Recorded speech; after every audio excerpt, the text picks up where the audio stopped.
क्या हुआ जब एक भक्त ने की शिव जी की निंदा। एक बार कैलाश पर्वत पर भगवान शिव और माँ पार्वती बैठे हुए थे। शिव जी ध्यान लगाकर बैठे थे। तभी पार्वती जी ने देखा कि वे मंद मंद मुस्कुरा रहे हैं।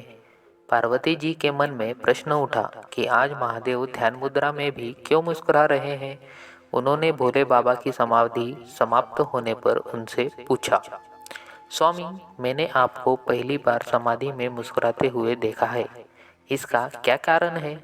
शिव जी ने उन्हें बताया कि उनके एक भक्त और उसकी पत्नी की बातें सुनकर वे मुस्कुरा रहे थे। पूरी बात बताते हुए महादेव ने बताया कि मृत्यु लोक में मेरा एक अनन्य भक्त एक ब्राह्मण है, जो कि मेरे ही एक मंदिर में पुजारी है और दिन रात मेरी सेवा में लगा रहता है। वह इसी मंदिर के पीछे छोटी सी कुटिया में अपनी पत्नी के साथ रहता है। इसकी पत्नी चाहती है कि उसके पास उसका खुद का घर हो और धन दौलत हो, जिससे वह सुख से अपना जीवन बिता सके।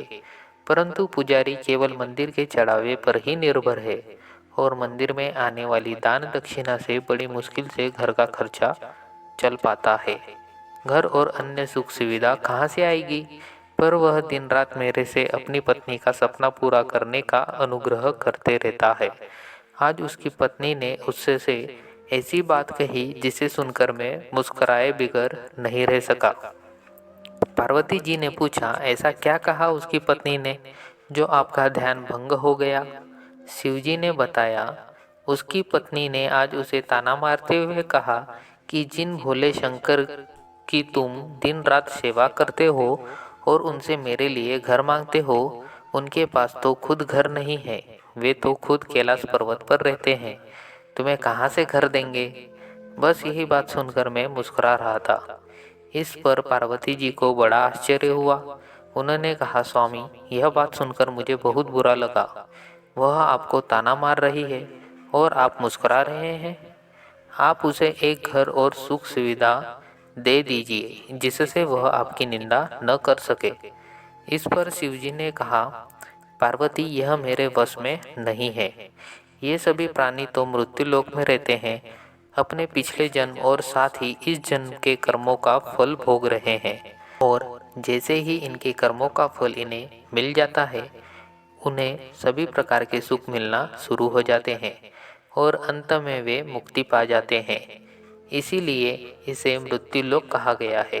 मनुष्य बार बार जन्म लेकर अपने कर्मों का हिसाब चुकाता है। यह कर्म भूमि है, बिना कर्म के गति नहीं है। आगे शिवजी ने कहा, यह ब्राह्मण पिछले जन्म में एक साहूकार था, जो कि लोगों की जमीन लेकर उनके जेवर पशु आदि गिरवी रखकर उन्हें पैसे देता था और उनकी जमीन हड़प लेता था और जो दूसरे के जेवर और ब्याज में पैसा मिलता था उसका उपयोग यह उसकी पत्नी भी किया करती थी। इसी कारण आज इस जन्म में इसे घर नहीं मिल सकता है और इसकी पत्नी जिसने उन वस्तुओं का उपयोग किया है वह भी इसके साथ यह कर्म फल भोग रही है। इस जन्म में यह मेरी सेवा कर रहा है, जिससे इसके कर्मों के फल में जो कष्ट मिलने थे वे मेरी भक्ति के कारण इसे नहीं मिल रहे हैं। इसका जीवन शांति से कट रहा है, पर जब तक इसके कर्मों का हिसाब नहीं होता इसे घर और अन्य सुविधाएं नहीं मिल सकती। यही विधि का विधान है। पार्वती जी ने कहा, यह तो ठीक है, पर उसकी पत्नी जो आपकी निंदा कर रही है उसका क्या।